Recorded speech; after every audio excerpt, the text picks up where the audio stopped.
Last lesson gave us one honest headline number, but a single number hides something important: who the model helps, and who it hurts.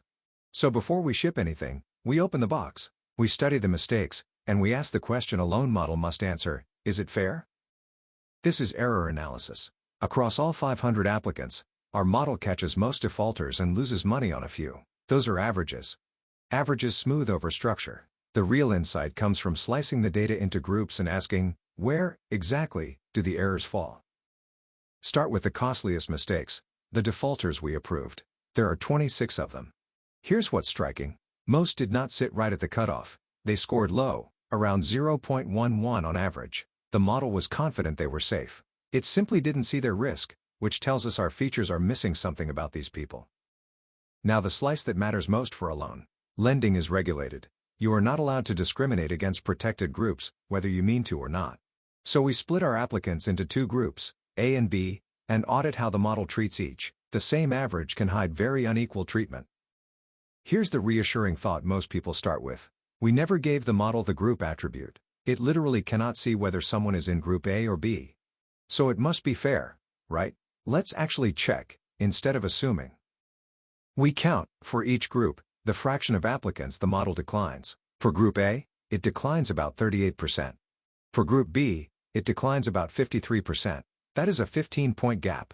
Group B is turned away far more often, from a model that supposedly can't see the group at all.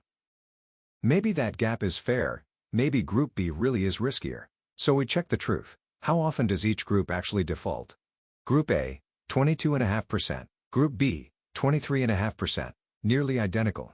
The real risk is the same, yet one group is declined far more. The gap is not justified by who actually defaults. So how did the group leak into a model that never saw it? Through income. Group B earns less on average, about $50,000 versus $59,000. Income is a legitimate, powerful predictor of default, so the model leans on it. But because income tracks the group, using income quietly reproduces the very bias we tried to avoid. This is disparate impact, harm without intent, and it is exactly how real-world discrimination hides inside good-looking features. The gap shows up another way too. Of the people who truly defaulted, the model catches about 84% in Group B, but only 71% in Group A. It scrutinizes Group B harder and gives Group A more benefit of the doubt. Same model, unequal treatment, measured two different ways. What do we do about it? There's no single switch.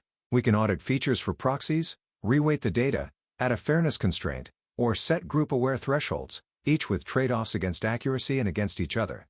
The key point is that fairness is a decision made deliberately, with stakeholders and often the law in the room.